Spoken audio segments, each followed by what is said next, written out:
La idea es poder pensar algo acerca de la interpretación.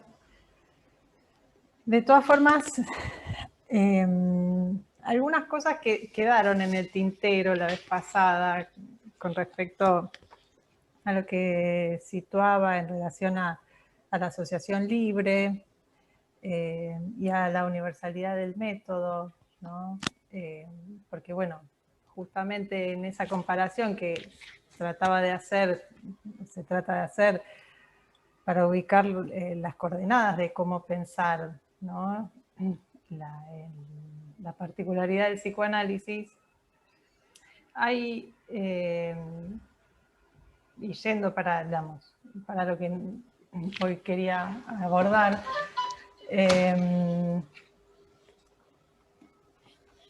hay una cuestión respecto de la asociación libre, es que a diferencia de lo que veíamos del método, ¿no? Que era que era un conjunto de reglas para llevar adelante una investigación, la otra diferencia que encontramos en un análisis es que la asociación libre, en realidad, digamos, quien tiene que llevar a cabo la asociación libre es el paciente, ¿sí? No hay un investigador que lleva, ¿no?, adelante el método, ¿no? Por un lado eso, y por otro lado, digamos, lo mismo que veníamos hablando, no hay ninguna garantía de que la, ¿cómo decir?, la ejecución de esa regla permita de por sí un análisis, ¿no?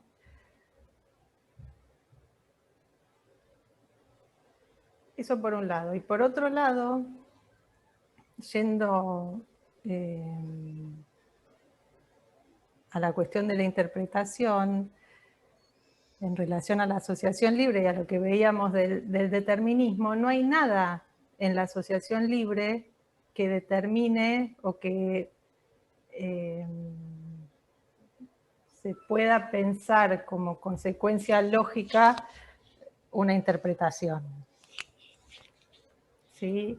Entre la asociación libre y la interpretación hay un salto que no es determinable teóricamente, es decir, lógicamente, ¿no? Ahora, veíamos la vez pasada, ¿no?, que no hay teoría de la interpretación, ¿sí?, en este sentido, ¿no?, porque no hay nada en la asociación libre que por sí misma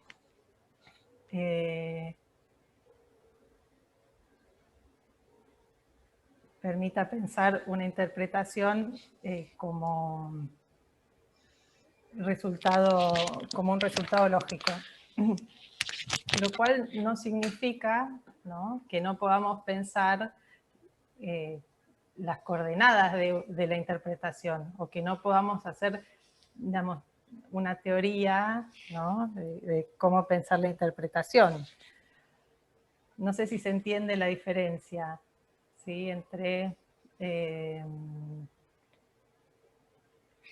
pensar como consecuencia la interpretación, ¿no?, como en el sentido que veíamos la vez pasada del determinismo, ¿no?, a que sí se puede pensar desde qué teoría, ¿no?, y dónde sostenemos la interpretación que se lleva adelante o que se realiza en un análisis.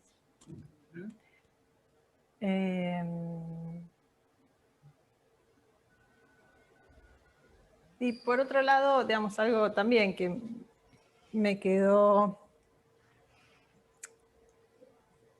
que me gustaría subrayar, ¿no?, de la vez pasada respecto de las exigencias en relación a esto, ¿no?, del método y de qué es lo que se necesita para llevar adelante un análisis, es que la exigencia que establece Freud es la del propio análisis, ¿no? Más allá de la exigencia, digamos, de lo que implica la formación, la supervisión, ¿no? Pero me parece que eso es algo también, ¿no? Que no está lo suficientemente subrayado muchas veces. Pero bueno, yendo a la cuestión de la interpretación, ¿no?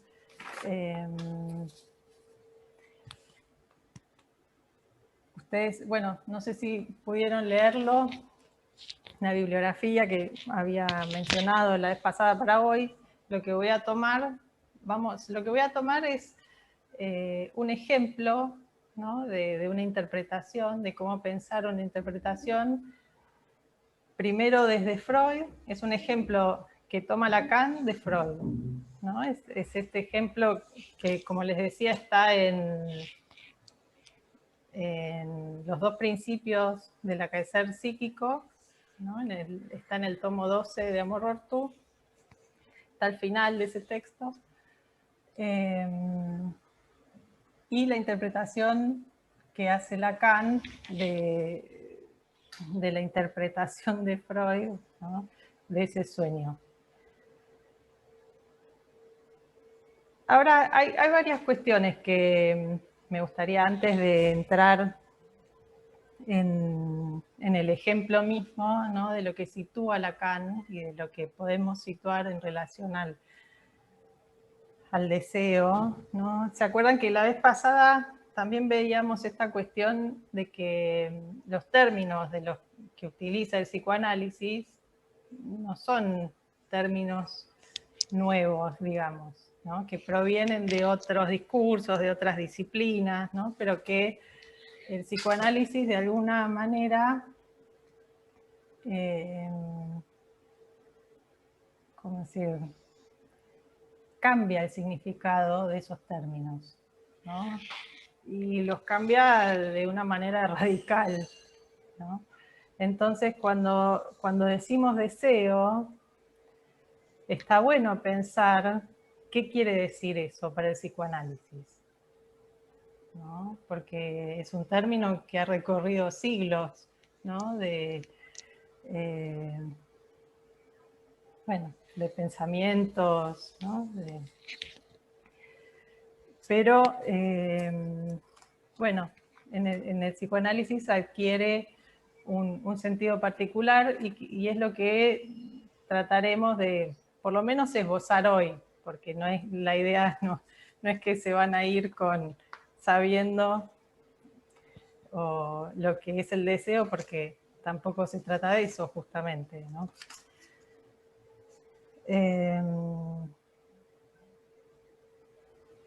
Bueno, también se preguntarán por qué estoy hablando de deseo, si la idea es hablar de interpretación, ¿no? Pero ustedes saben que este seminario se llama El deseo y su interpretación, y también otra forma de traducirlo es que el deseo es su interpretación, ¿no? Es decir, que el deseo es lo que la interpretación lee, ¿no?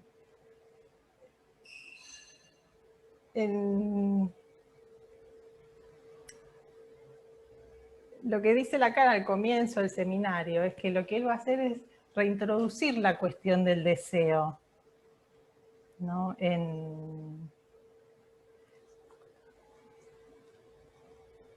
Para pensar, ¿no?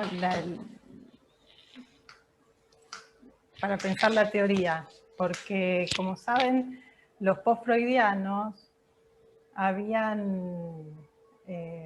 ¿se acuerdan que la vez pasada también hablé algo de esta cuestión de los efectos discursivos, ¿no? Y uno podría pensar que, bueno, también hubo efectos discursivos, ¿no? que se produjeron y de cómo fueron pensando el psicoanálisis los post-freudianos, ¿no? Lo que hace Lacan es volver a situar el deseo, ¿no? Y revalorizar el deseo en la teoría psicoanalítica. ¿Qué quiere decir? ¿No? ¿Se acuerdan que una de las cuestiones de los post-freudianos es que hablaban de la maduración genital, del buen objeto, ¿no? Lacan, resituando el deseo, ¿no? Bueno, produce un corrimiento de todas esas cuestiones, ¿sí? Ahora,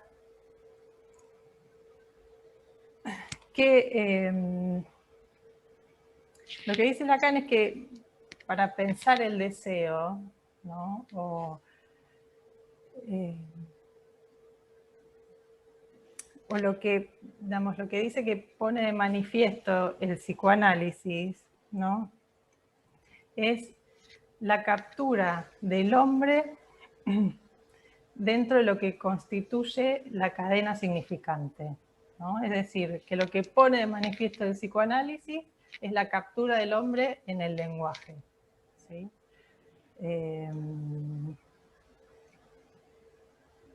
Que si, digamos, esto es muy importante, ¿no? Saben, no debo decir nada nuevo, ¿no? Que de lo que se trata es de la cadena significante, ¿no? Esto que hablábamos la vez pasada también, que bueno, obviamente Freud lo va enunciando de diferentes maneras,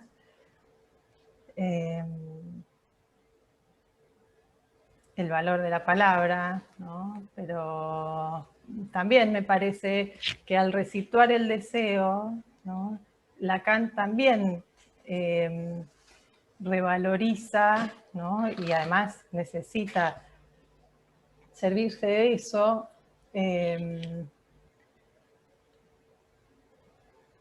la cuestión de que el hombre, ¿no? Para hablar, ha de hablar atravesado por el lenguaje, ¿no? Y además, esto que ustedes ya deben saber, ¿no? Además de estar atravesado por el lenguaje, lo preexiste un discurso, ¿no?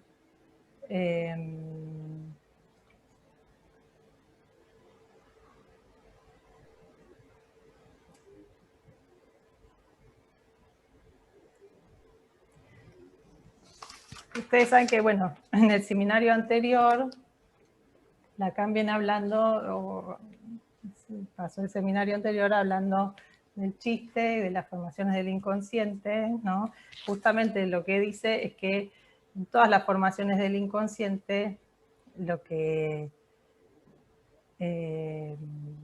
con lo que se encuentra es con el deseo inconsciente, ¿no? Ahora, en este seminario, Lacan, ¿cómo decir?, se mete con el sueño, ¿no? Se va a servir del sueño para hablar del deseo. Y bueno, podríamos preguntarnos por qué.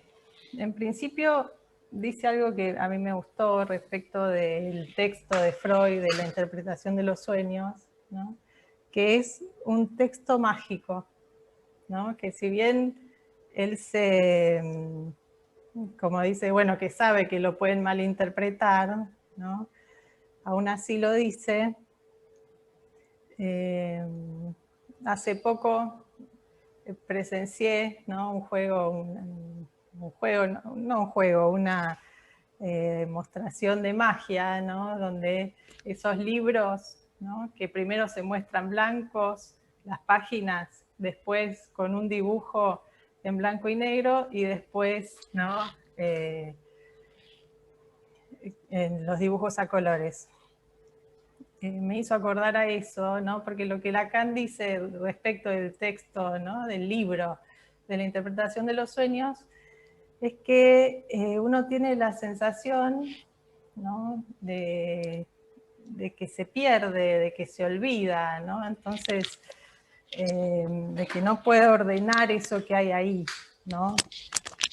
Y lo que dice Lacan es que, bueno, todo lo que está tocado por lo inconsciente, bueno, tiene, o mejor dicho, todo lo inconsciente está tocado por el olvido, ¿no? Por lo que se olvida.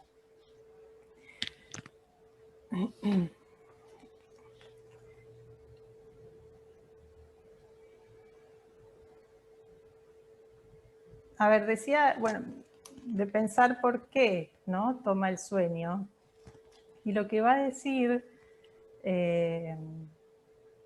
del sueño, o lo que podemos decir acerca del sueño, es que en el sueño, en principio, se manifiestan dos deseos, ¿no? El deseo de dormir y el deseo que se encuentra en el sueño, ¿no?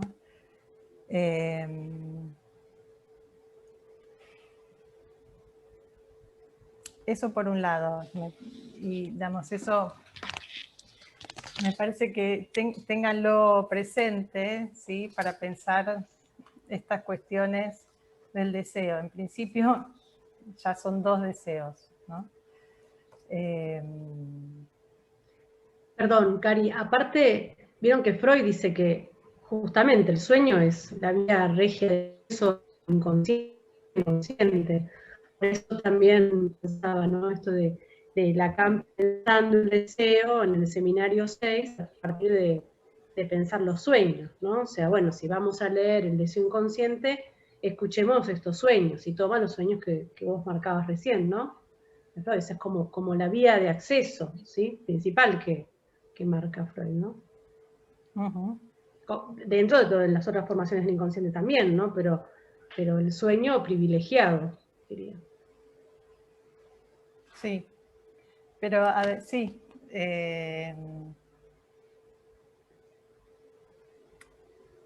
Lo que ubica también Lacan es que, si bien todo el tiempo Freud nos dice, ¿no? Y que de lo que se trata es de la realización del deseo, en realidad no es tan fácil ubicar qué deseo, Exacto. ¿no? Está, Claro. si por eso esto que les comentaba hace un rato, casi anecdóticamente, ¿no? De lo mágico, del olvido, hay algo que se escapa todo el tiempo, ¿no?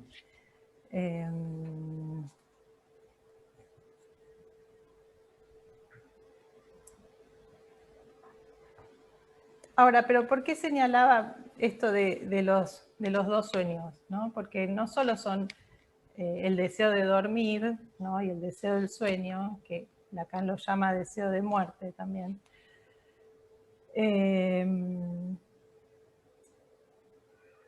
Porque ya de entrada está esa división, ¿no? De que hay dos sujetos, se podría pensar en el sueño, ¿no? El sujeto del deseo de dormir, ¿no? Y el sujeto del sueño, ¿sí? De la escena del sueño. ¿Y esto por qué es interesante? Porque lo que va a plantear Lacan con la estructura del significante, ¿no? Es que lo que pone en juego la cadena significante es esa división también, ¿no? De las dos cadenas, que Lacan va a llamar el enunciado y la enunciación, ¿sí?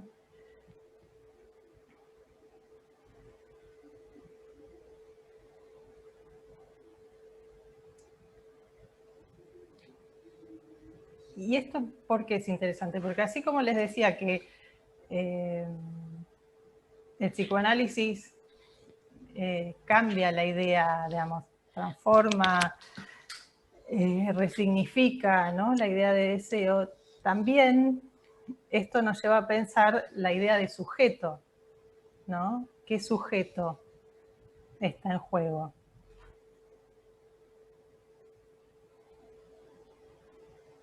Esto que les decía recién, ¿no? Como en el sueño, que hay dos sujetos, ¿no? Piensen que cuando Lacan propone esta idea, ¿no? O digamos, de la diferencia entre el enunciado y la enunciación,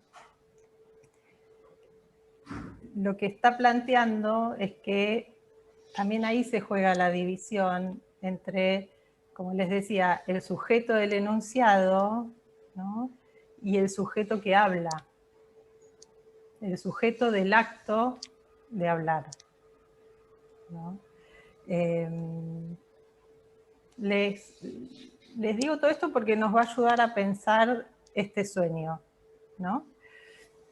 Y qué es lo que está ubicando Lacan ahí. Además, para pensar, bueno, estas cuestiones, ¿no? ¿Qué quiere decir para el psicoanálisis deseo? ¿Qué quiere decir sujeto? Y lo que Lacan introduce ahí es que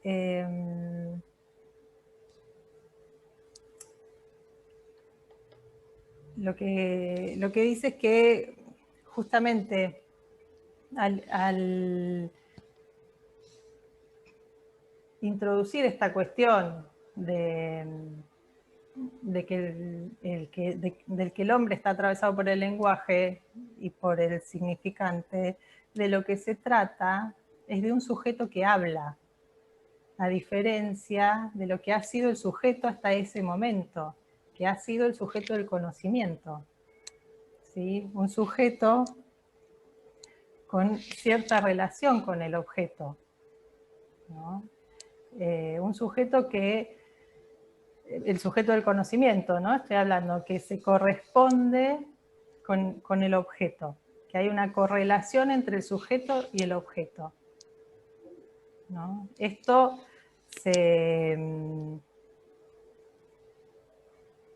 desarticula introduciendo la idea de un sujeto que habla, ¿no? Y un sujeto dividido entre el enunciado y la enunciación. Bueno, Lacan en estas clases le da bastantes vueltas a esto. No me voy a meter con todo eso porque puede ser engorroso y me parece que lo interesante hoy, ¿no? Es ubicar estas diferencias en las interpretaciones, ¿no? Para pensar algo de la interpretación. Es decir, desde dónde pensamos la interpretación, ¿no? ¿Con qué teoría la pensamos?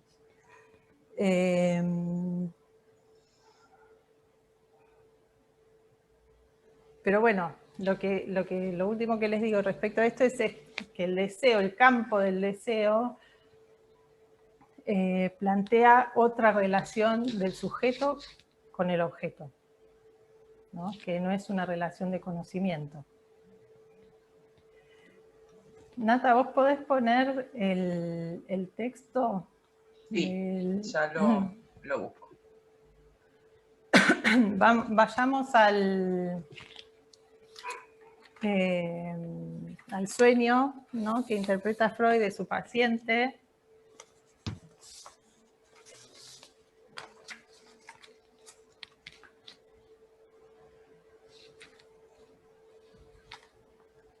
A ver, me parece, espera que trato de enganchar de nuevo.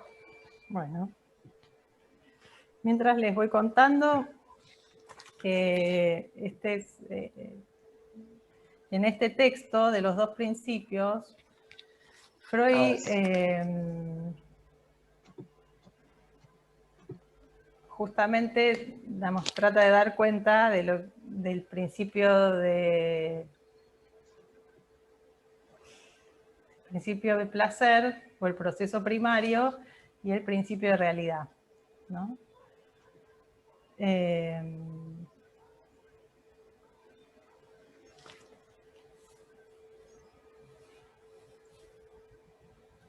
Lo que Lacan dice respecto de esto es que la originalidad de Freud de plantearlo de esta manera ya como echa por tierra, digamos, la idea de instinto, ¿sí? Al pensar un principio, un proceso primario, ¿no? Donde un deseo se satisface alucinatoriamente, ¿no? Y lo que va a decir respecto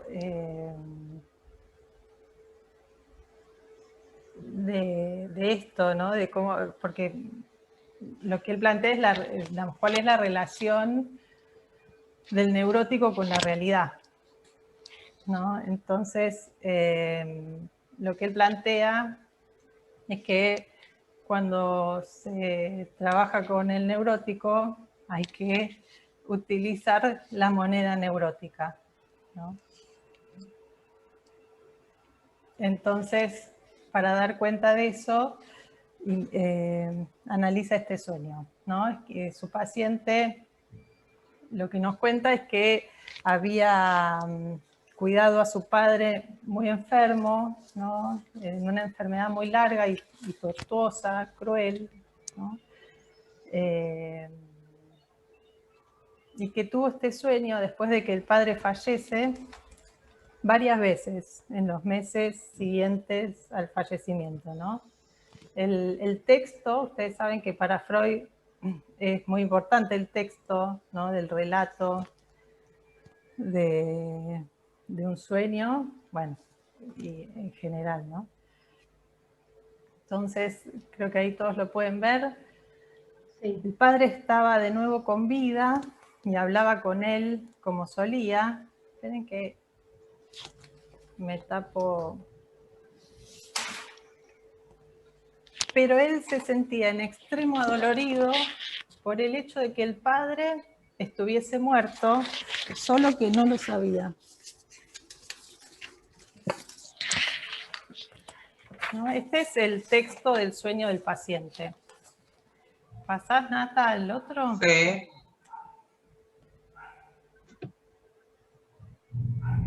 Entonces, ¿qué hace Freud? Agrega un texto. Es decir, y al agregar un texto, lo que hace es suponer que ahí algo faltaba. Lo que dice es que para entender, ¿no? Para entender el sentido de este sueño, hace falta este texto, ¿no? Y el texto es que se agrega al sueño esta, bueno, lo que Lacan va a llamar una cláusula, ¿no? Un texto, que es según su deseo. Es decir, que el padre estuviese muerto según su deseo y que el padre no sabía que él, el soñante, lo deseaba, ¿no? Entonces, el pensamiento que queda, el pensamiento onírico, ¿no? Que Freud restituye, es, esperen que era para él un doliente recuerdo el haber tenido que desearle la muerte a su padre como liberación cuando aún vivía, y cuán espantoso habría sido que el padre lo sospechase, ¿no? Es decir, que el haberle deseado la muerte al padre era algo consciente para el paciente, ¿no? Era algo que había deseado durante esa cruel enfermedad, ¿no? Ese último para que tiempo, termine el sufrimiento, en ese sentido, para que terminara el sufrimiento, ¿no? Exacto. Y como ustedes saben, que lo que dice Freud es que el sueño está sostenido en un deseo infantil, lo que esa interpretación agrega es que ese deseo estaba sostenido en el deseo infantil edípico de muerte contra el padre. Es decir, que Freud lee ese dolor, ¿no? Que menciona el paciente en el sueño, ese sentimiento que tiene el paciente en el sueño, como un autorreproche, ¿no? Que tiene su origen, su raíz en la culpa edípica, ¿no? Sí. Ahora, veamos qué dice Lacan. Lacan lo que hace es tomar estos, recorta tres significantes, ¿no? Que en realidad ustedes saben que también es lo que nos enseñó Freud, ¿no? ¿Qué hacía Freud? recortaba, ¿no? Tomaba distintas partes del sueño y les pedía a sus pacientes que asocien con cada una de esas partes, ¿no? Lacan no tiene al paciente para hacer eso, él construye, ¿no? esta idea, pero nada, me quedé pensando que en un momento, ¿no? Digamos, después de que Lacan hace esta interpretación del sueño, dice, bueno, en realidad él no nos está diciendo cómo hay que intervenir, que él no sabe, ¿no? Digamos, habría que ver cada uno con cada paciente en cada momento de un análisis cómo diría esto, ¿no? Él no está diciendo cómo hay que decirlo, él le está planteando cómo leerlo. Entonces toma estas tres cláusulas, como las llama, o también las llama significantes, ¿no? Que es, él estaba muerto, él no sabía y según su deseo. Ahora, ¿qué dice de cada una de estas cláusulas y cómo interpreta Lacan estas cuestiones? Porque Lacan está de acuerdo totalmente con lo que dice Freud, obviamente, ¿no? Y lo que le gusta es esta idea de incluir un texto al sueño, al texto del sueño, es decir, que al incluir el texto, lo que supone es que hay una borradura, ¿no? en ese texto del sueño, que hay algo que falta en ese sueño para encontrarle el sentido.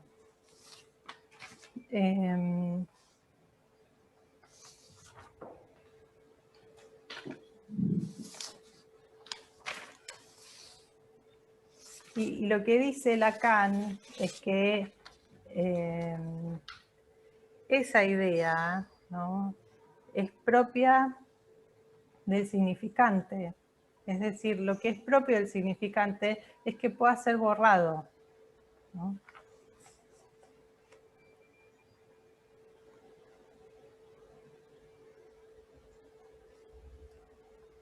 Partamos de él estaba muerto, ¿no? ¿Qué quiere decir? ¿Cómo lee Lacan esto? Lo que dice Lacan es que este enunciado pone al sujeto en relación a la existencia, ¿no? Porque solo para alguien que habla, ¿no? interesa el decir estaba muerto. Es decir, que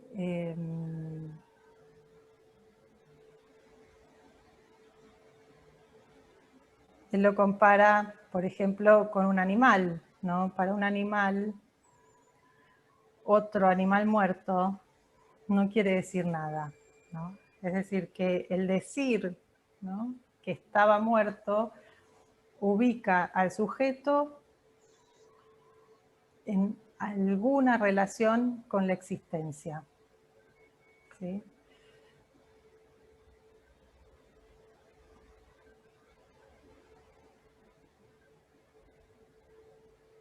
Ahora, ahí verán que yo dividí, ¿no? y que es lo que hace Lacan en el texto, lo que está del lado del sujeto en el sueño, ¿no? el sujeto del sueño, y lo que está del lado del padre, ¿no? Y agregué, que es lo que toma Lacan, el dolor del lado del sujeto, ¿no? Porque esta es una de las diferencias, ¿no? que ubica Lacan en su interpretación, ¿no? A Lacan le llama la atención ese dolor, ¿no? en el texto del sueño, cuando dice que el paciente estaba en extremo adolorido,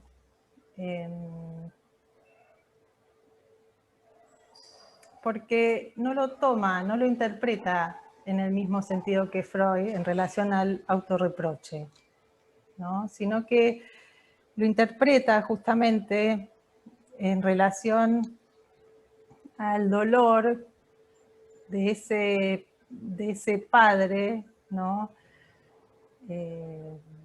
Atravesando esa enfermedad letal, ¿no? Terminal, en ese momento de la existencia, ¿no? Donde ya no queda ningún deseo, no la habita ningún deseo por vivir, ¿no? Que solo está ese dolor, y que lo que se quiere es terminar con el sufrimiento.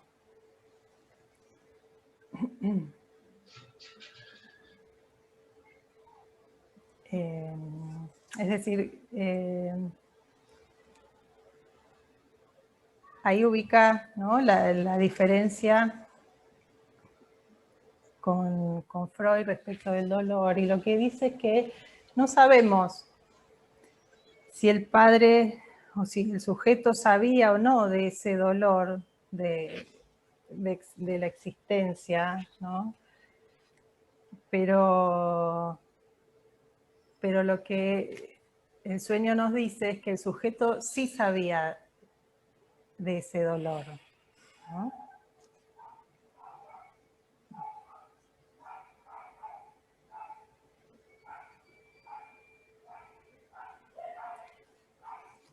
Entonces, esta otra cláusula, ¿no? Él no sabía. A Lacan también le llama la atención por el absurdo, porque ustedes, y Freud lo llama así también, ¿no? Que es un absurdo ese sueño. Y lo que nos dice Freud respecto de los sueños absurdos es que hay algo del sentido del sueño que es rechazado, que lo que manifiesta el absurdo del sueño es que hay un sentido rechazado, ¿no? Entonces, volvamos, en ese él no sabía. Lo que dice Lacan es que el sujeto no sabe que asume el dolor del padre, ¿no?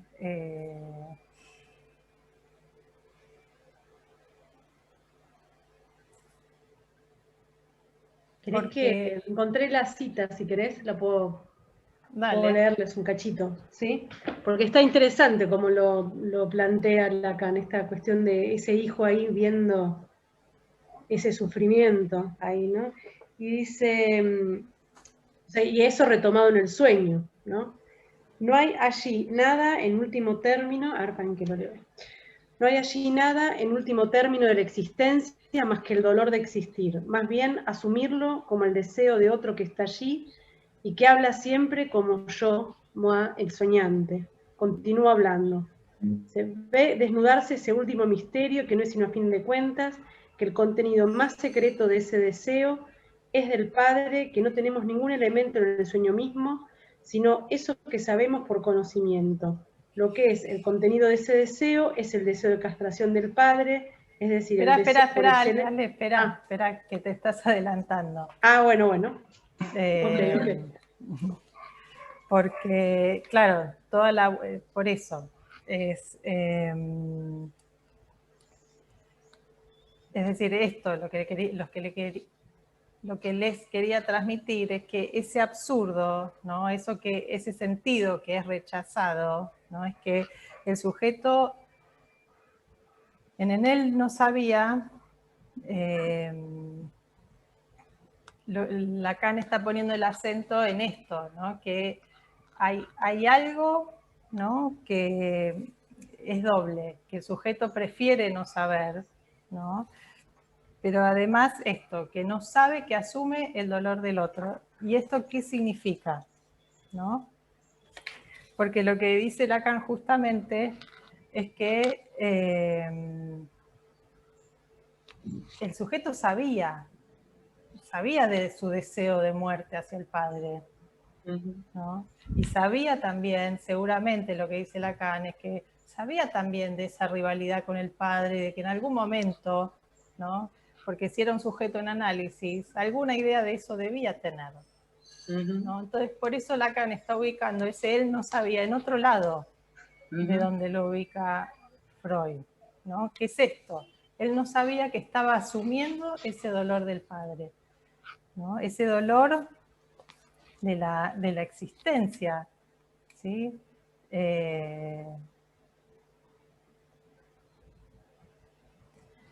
Lo que dice esto que vos estabas leyendo, Ale, lo que dice Lacan es que el anhelo secreto, en este sentido, del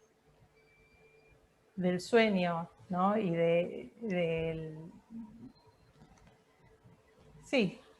la castración, ¿no? O de lo que implica esta relación edípica, es de castrar al padre, ¿no? Lo que el sujeto no sabe es lo que eso implica, lo que recae sobre el sujeto al castrar al padre, ese anhelo, ¿no?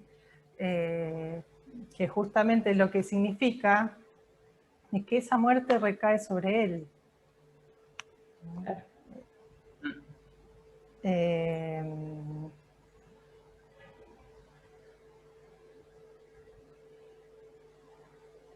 Es decir, se dan cuenta, la idea, ¿no? Era transmitirles esto, la vuelta que le da Lacan a la interpretación, ¿no?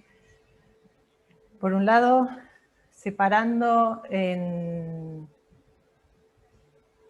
cláusulas, ¿no? O en significantes. Nata, ¿sacás ya el...? Así Ahí lo estamos. veo. Perfecto. ¿No?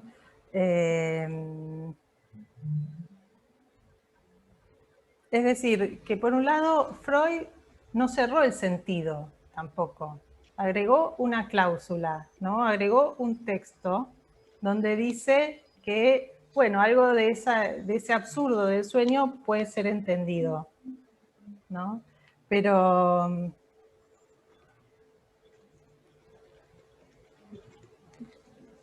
la interpretación de Freud apunta, ¿no? al Edipo, ¿sí? Pero Lacan le da una vuelta más, ¿no? En tomar cada una de estos significantes, ¿no? Y a ver si puedo transmitirles esto respecto del sueño, ¿no? Que en ese punto, ¿no? Porque es lo que Lacan dice, en un momento compara, se pregunta cuál es la diferencia entre el sueño infantil y el sueño del adulto, ¿no? Y toma el ejemplo del sueño de la hija de Freud, de Anna Freud, donde ella se nombra, ¿no? Primero, y que nombra después todo lo que le ha sido prohibido, ¿no? Entonces, Lacan se pregunta, ¿no? Porque la cuestión en el sueño es la censura, ¿no? Ya lo sabemos, es lo que dice Freud.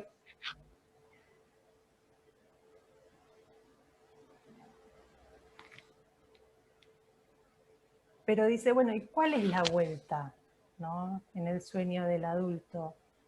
¿Cuál es la complejidad? ¿No? Y es que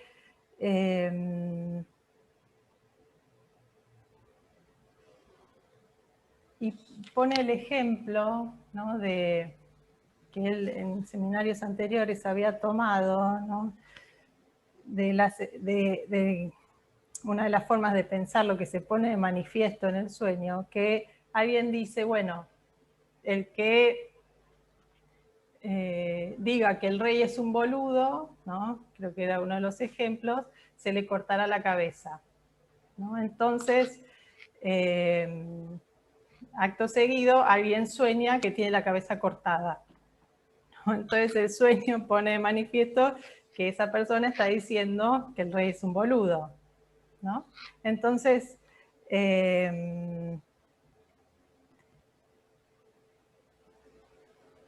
por eso entiendo que ahí lo que dice es que el sueño dice o pone de manifiesto lo que no puede ser dicho, ¿no? Entonces, para mí lo rico de esto, lo que me parece interesante, es esta vuelta que le da Lacan, porque este sueño, a la vez que enfrenta al sujeto con la muerte, ¿no?, que muestra ese desamparo, es a la vez lo que vela esa sombra, ¿no?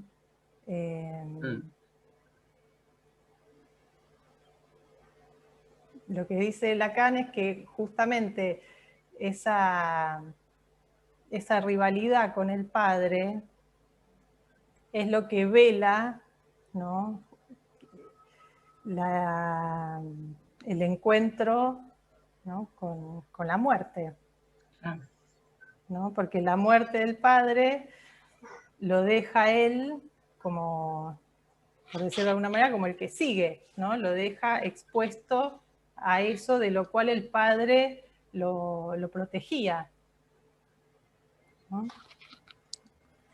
Digo, no sé si, bueno, si algo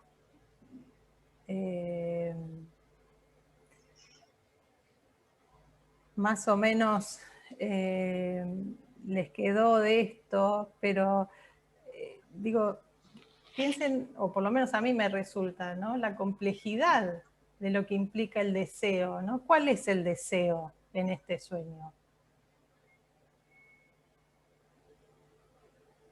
El deseo de ignorancia, el deseo de permanecer ignorante frente a la muerte, ¿no? Pero a la vez... Sí, recuerdo, Cari, que en una de esas clases Lacan, tomando una cuestión de no sé si los post-freudianos, no recuerdo exactamente, en esto que vos decís, dice, no es tan sencillo como, porque se tendía a interpretar, bueno, el padre aparece en el sueño, y es esa, sostener al padre ahí, al menos en el sueño, ¿no? Y dice, no se trata de eso, ¿no? No, tal cual. Que bueno, es la pregunta, ¿no?, de qué quiere decir soñar con personas muertas, ¿no? Claro. Sí.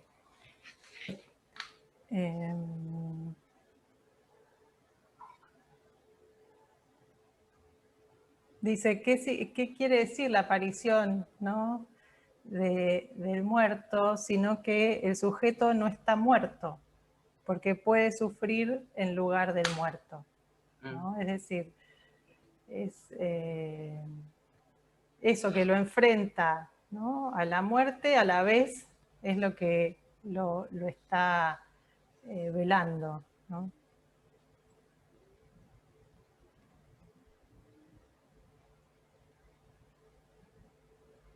Dice, digamos, ¿por qué me parecía interesante también? Bueno, dice muchas cosas Lacan ahí. La idea no es decirles todo lo que dice, pueden ir a leer el texto y les va a resultar,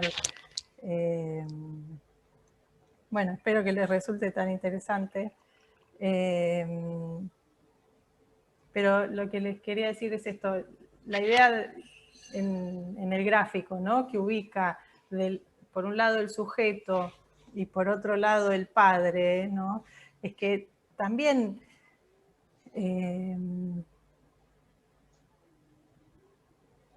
la vuelta que le da Lacan y lo interesante del sueño es que todos los personajes del sueño representan al sujeto, ¿no? Sin embargo, en el sueño está figurado como ese no saber está del lado del otro, ¿no? Digo, el sueño permite, por eso supongo que a Lacan también le gusta, porque además ustedes saben que en este seminario es donde desarrolla toda su idea del fantasma, ¿no?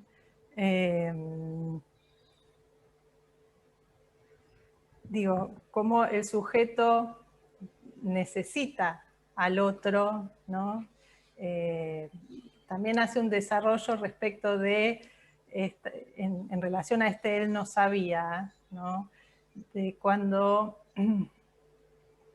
los chicos empiezan, primero lo que piensan es que sus padres conocen todos sus pensamientos, ¿no? Pero hay un momento donde aparece esto de él no sabía, ¿no? De que ese otro no sabe todos sus pensamientos, pero a la vez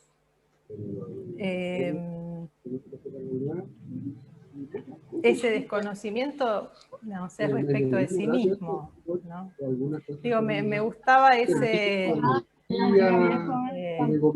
¿alguien tiene un micrófono? Estoy tratando de ubicar. Ay, cómprame la 8 de la mañana. Acá. ¿Es mutear? Ahí está, Cari. Bueno, bien, estas cuestiones, ¿no? De lo que decíamos de cómo pensar un sujeto, de la división del sujeto, ¿no?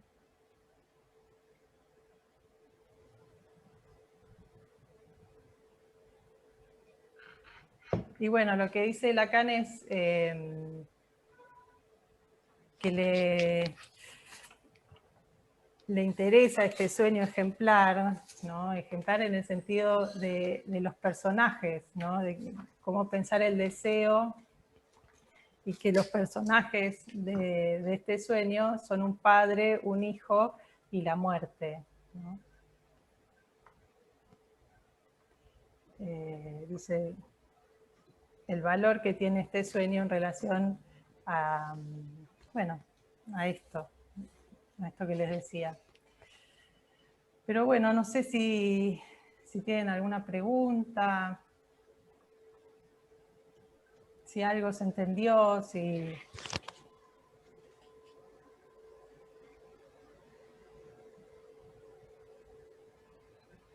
o si algo no se entendió. Vamos a hacer. Parece que quedó una pregunta en el tintero que habían puesto en el chat. Ah, yo no leí el chat, no lo... A ver. Léela, Vero. Hay una... Vero, léela, sí, la ubicás. No, pero yo no tengo acá el chat tampoco, porque estoy desde el celu y no puedo ver todo. A ver, me fijo. Porque debe estar más arriba. Era previa a la que preguntó la de la clase, si le podíamos grabar. Sí. Uy.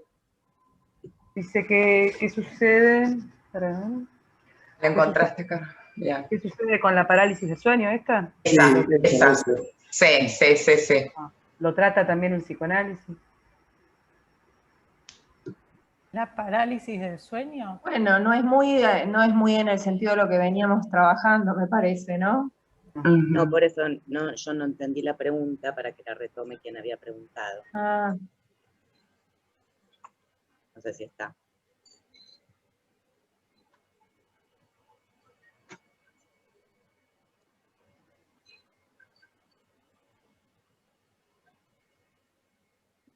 ¿Sería Laura Verónica Jiménez? Sí, o si nos quiere comentar algo más respecto de la pregunta.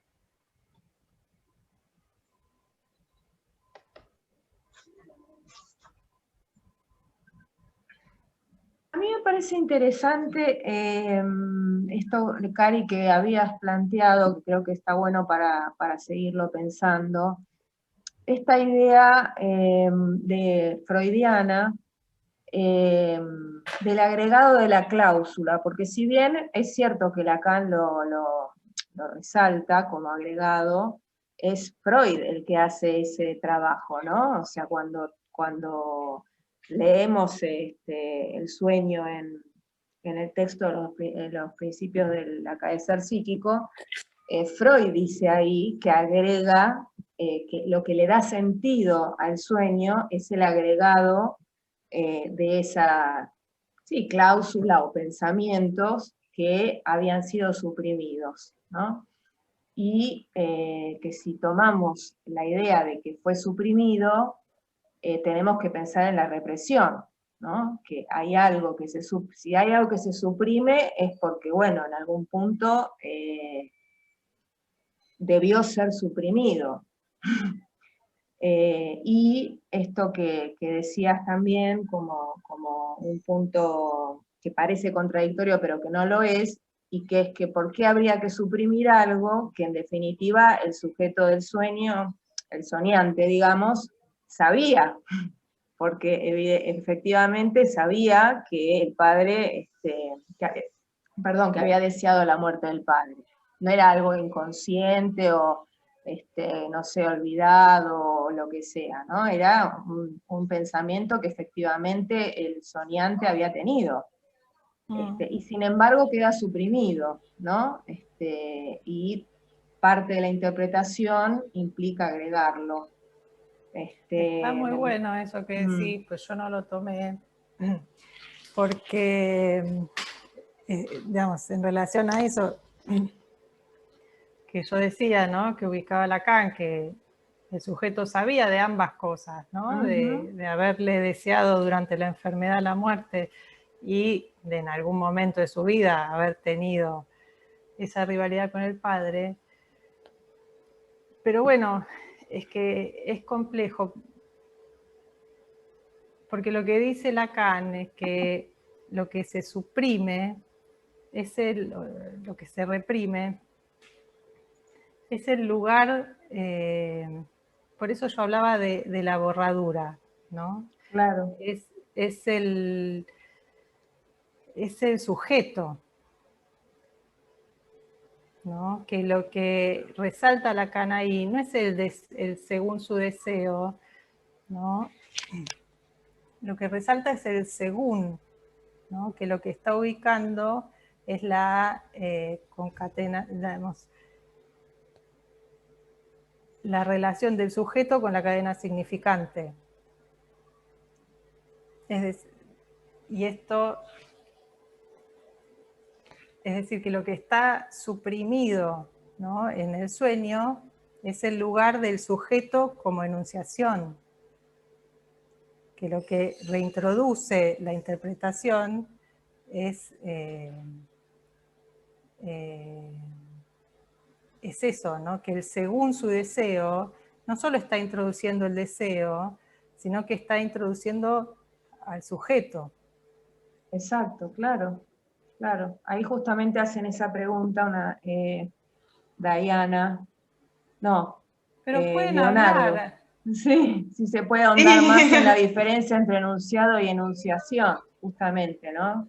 Creo que tiene que ver con esto, con poder ubicar esa diferencia que hay entre lo que se dice, entre el dicho y el decir, digamos, ¿no? Entre el acto de decir y el dicho, ¿no?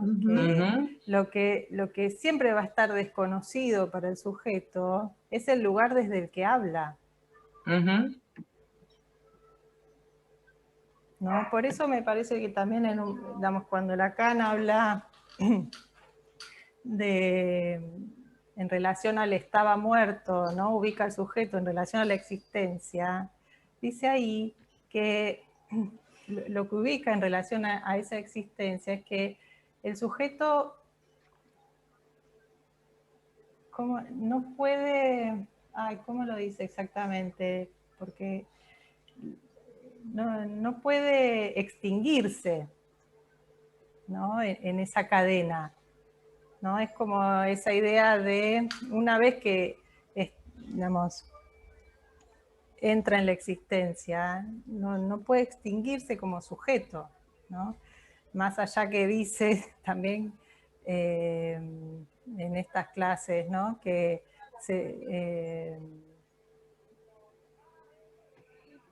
bueno, que se puede vivir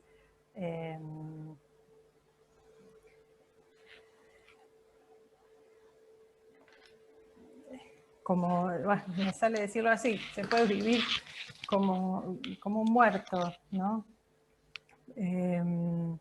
Pero es como esa idea de paren el mundo, me quiero bajar, ¿no? Que nadie puede decir eso, que una vez que se entra en la existencia, no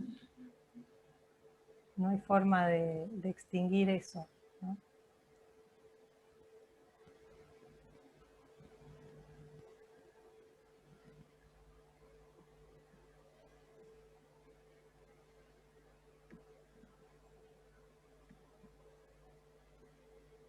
Hay algunas preguntas en el chat. Bueno, una de ellas dice, ¿cuál sería la mejor manera de transmitir esa interpretación al paciente? Y luego esta que habías tomado vos, Flor, de la diferencia entre enunciado y enunciación, si se podían dar un poco más. Ay, no escuché, Caro, la otra. La última pregunta que hacen, no, hay más, pero bueno, hay más. Tomo algunas de ellas. Una de ellas tiene que ver con ahondar un poco en la diferencia entre enunciado y enunciación, que era lo que estabas hablando, y dice Diana Groves, dice, ¿cuál sería la mejor manera de transmitir esa interpretación al paciente? No sé, Diana, si querés abrir un poco más la pregunta, o ¿se entiende?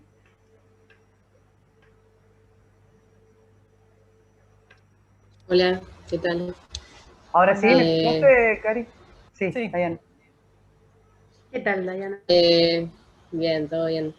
La pregunta apunta a si hay algún modo particular, porque entiendo que hay muchas formas de transmitir, que puede ser repreguntar o devolver, o sea, repetir la frase o hacerlo como más poético, como que hay muchas maneras y no sé si eso depende más de el paciente o del momento en la etapa de análisis de la transferencia o de lo que, no sé.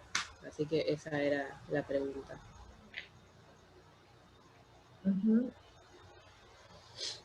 Sí, en principio no se puede, perdón, no sé, lo que se me ocurre en primera instancia, y eso es algo que mencionó Karina también, lo que no se puede, digamos, de ningún modo es aplicar la teoría a la interpretación. O sea, de ninguna manera, por ejemplo, se podría decir, como por ahí en la escuela los post-freudianos sí se hacía, interpretar, por ejemplo, el deseo de muerte del padre, o la rivalidad edípica porque usted quiere que su padre se muera, o usted quiere, digamos, en el sentido de interpretar, tomándonos de la teoría, por ejemplo, del complejo de Edipo, ¿no?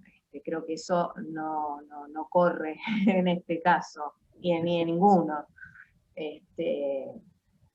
No se puede aplicar la teoría a la interpretación en este sentido, ¿no? Pero por ahí... Freud, viste, Freud, no, pensaba esto de que Freud, justamente, ¿no? Es interesante lo que agrega, ¿no? Porque claro. agrega eso, según su deseo, ¿sí? No le dice algo que no tiene nada que ver con lo que está diciendo, o sea, es una manera, muestra, ¿no? Y dentro del psicoanálisis, más bien es como procede por mostración, miren, este es un ejemplo, está diciendo, tampoco es que a todos los pacientes se les va a armar una interpretación con este molde, ¿no?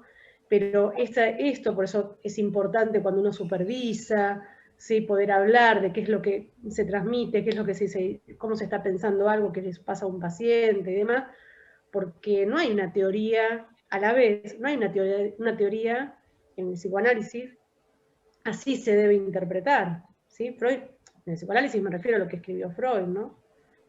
Él nos dice, bueno, vamos a interpretar de esta manera, 2 puntos, y, ¿sí? Hay que agarrar y decir lo mismo que dijo el paciente, pero no, da ejemplos, da testimonio, ¿sí? De su práctica, de qué es lo que él hacía, ¿sí? Cosa que a veces uno no lee tanto, ¿no? Son los analistas que cuenten cómo están pensando el caso, ¿no?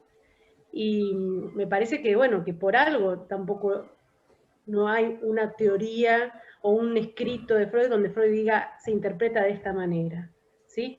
Hay textos que ayudan a pensar, bueno, cómo opera la interpretación, está Construcciones en Análisis, ¿sí? Hay consejos que él da a las personas jóvenes que que estaban, no sé, bueno, comenzando su tarea, ¿sí? De cómo manejarse en el análisis, pero no hay un texto que diga, las cosas en psicoanálisis interpretamos así, 2 puntos. Porque, bueno, ahí está la modalidad también de los analistas, pero sí de pensar que lo que se dice está en el sentido de lo que marcaba Cari, del punto de enunciación, donde está marcado algo del paciente, donde se le reintegra algo que el sujeto no pensó, que no... ¿sí? Eso es el develamiento de algo que no estaba contenido, o sea, que estaba contenido en lo que estaba diciendo, pero que no estaba, no es lo que dice el paciente, no es una teoría, como decimos, ¿no? Es la sutileza de según su deseo. Por algo lo dice, así. Le dice, lo que le pasa a usted es que... No es así, según su deseo. ¿No? Sí, es como que el sujeto se encuentra ahí con la interpretación, ¿no? De lo que decía. Porque justamente lo que sucede es que uno habla y no sabe lo que dice, aún creyendo que sabe, ¿no? Esa también es la particularidad. Uno pregunta como analista, bueno, ¿y qué le pasa? ¿Y por qué? ¿Qué le parece? Como, digamos, suponiendo que va a decir algo de lo que cree que sabe, pero cuando uno escucha y devuelve algo de lo que el analizante dijo, seguramente ahí se produzca algo que no estaba ni en lo que dijo, digamos, ni en uno ni en otro, digamos, sino que está en el medio, entre un significante y otro.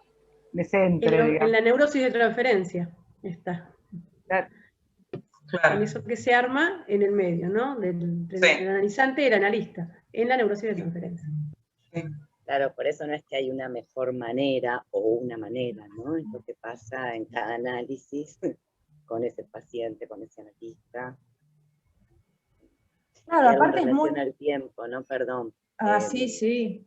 Te preguntabas esto de, no me acuerdo el nombre, Diana era, del momento, ¿no? Eso es algo que Freud trabaja en textoconstrucciones también, ¿no? Que hay que esperar el momento, que no es el momento. Sí. Bueno, son textos que se van a ir recorriendo también en el pasado. No, perdón que interrumpí un minuto, pero quería recordar que algo que habíamos mencionado también, creo que lo mencionó Estela, o no me acuerdo ahora, pero justamente, por ejemplo, en el sentido de lo que decíamos recién, cuando uno va a leer la interpretación de los sueños, por ejemplo, que son 2 tomos, los 2 libros que escribió, dice, bueno, acaba de decir cómo se interpreta. De hecho, le puso la interpretación de los sueños, y cuando vas a leer, no explica cómo se interpreta, sino que es una serie de ejemplos, millones de ejemplos, que me parece que lo que hacen es transmitir algo, pero no enseña cómo interpretar. Lo mismo que el chiste, el libro del chiste, lo mismo que psicopatología de la vida cotidiana, o sea, son todos suma de ejemplos que Freud recopila, y bueno, también eso nos tiene que decir algo, ¿no? De por qué Freud escribe así, por qué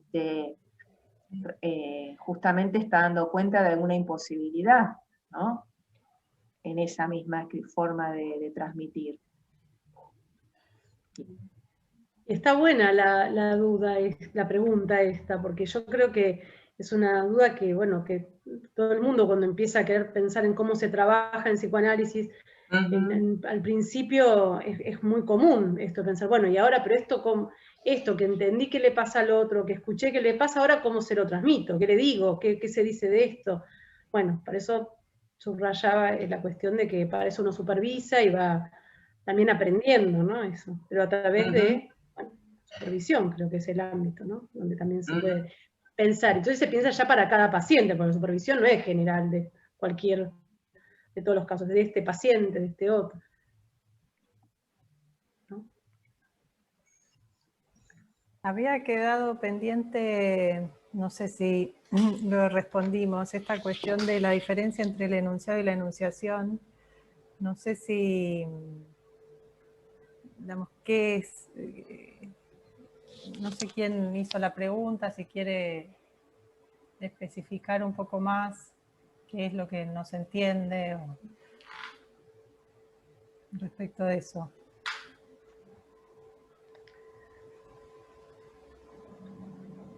A Diana también. No, espera, ¿quién? Leonardo. No, Leonardo. Zurraco. Leonardo Zurraco. Zurraco. No sé si está o se fue. Está.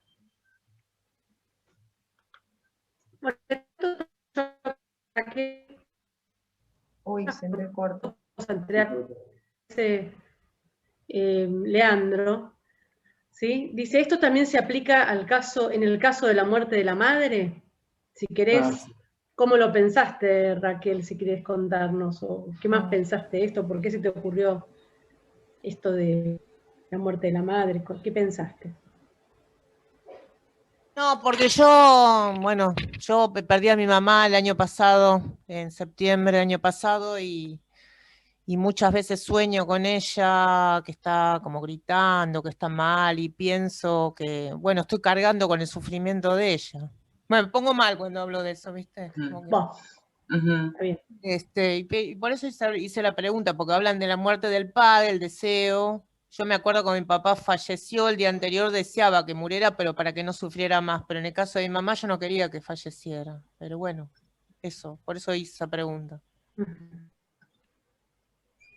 Sí, claro, no es lo mismo, obviamente. Aparte, bueno, estamos tomando un ejemplo de un sueño que plantea Freud, ¿no?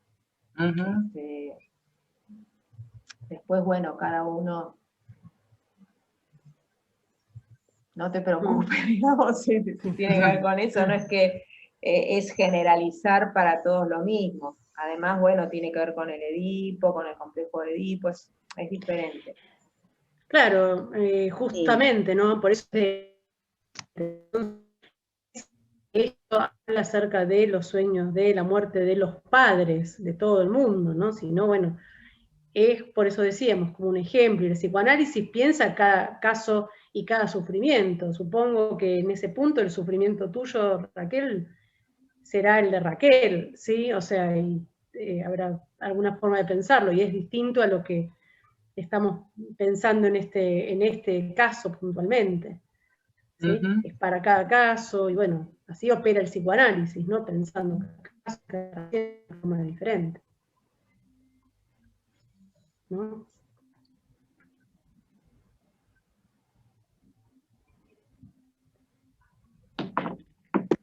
Bueno.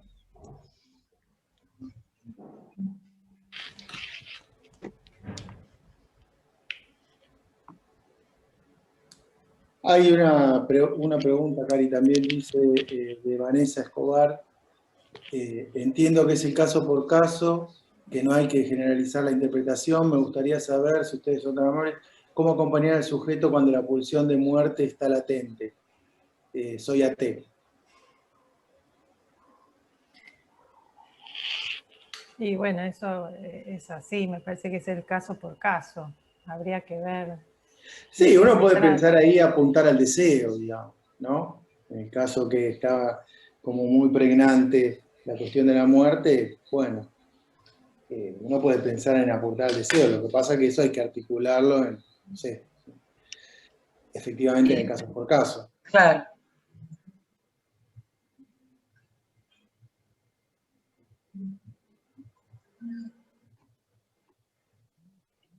Bueno, si les parece, cerramos por hoy. No sé si Lau y Nadia querían decir algo para la vez que viene. No sé si están. No, sí, en principio no, a lo mejor íbamos a apoyarnos en alguna de las cosas que vos fuiste tomando en el encuentro pasado y en este, pero bueno, siempre para problematizar la cuestión de la clínica con niños, ¿no? Probablemente hagamos como algunos comentarios sobre el sueño de Ana Freud, que están en estas clases justamente, que no sé si las leyeron, para la clase de hoy, pero no, en principio no nos vamos a manejar con un material de lectura particular, ¿no? Estas clases que se trabajaron hoy, por ahí si están leídas mejor, pero la idea es hacer una clase donde haya bastante diálogo en la medida de lo posible, para problematizar cuestiones más que nada. Buenísimo. Antes de irnos, queríamos decirle de parte de Sendas que a los que se van interesando por el posgrado de nuestra institución, vamos a hacer unas reuniones informativas que ustedes se pueden anotar si quieren participar de esas reuniones, donde vamos a explicar mejor toda la estructura del posgrado, y bueno, cómo es la modalidad y todas las preguntas que tengan respecto de la formación del posgrado. Eso va a ser el día 18 de marzo y el jueves, o sea, el jueves 18 y el jueves 25, 7:30 también, 19:30. Así que bueno, paso la información para que sepa, para el que le interese. Bueno, será hasta la próxima. Dale. Bueno, Chao, sí, después mandamos están pidiendo la grabación. Sí, después por mail. Sí, las manda Eugenia por mail. Bueno, buenas noches. Bueno, buenas noches a todos. Buenas noches a todos. Gracias, Cari. Gracias. Gracias, Cari. Gracias, Cari. Bueno. Chao.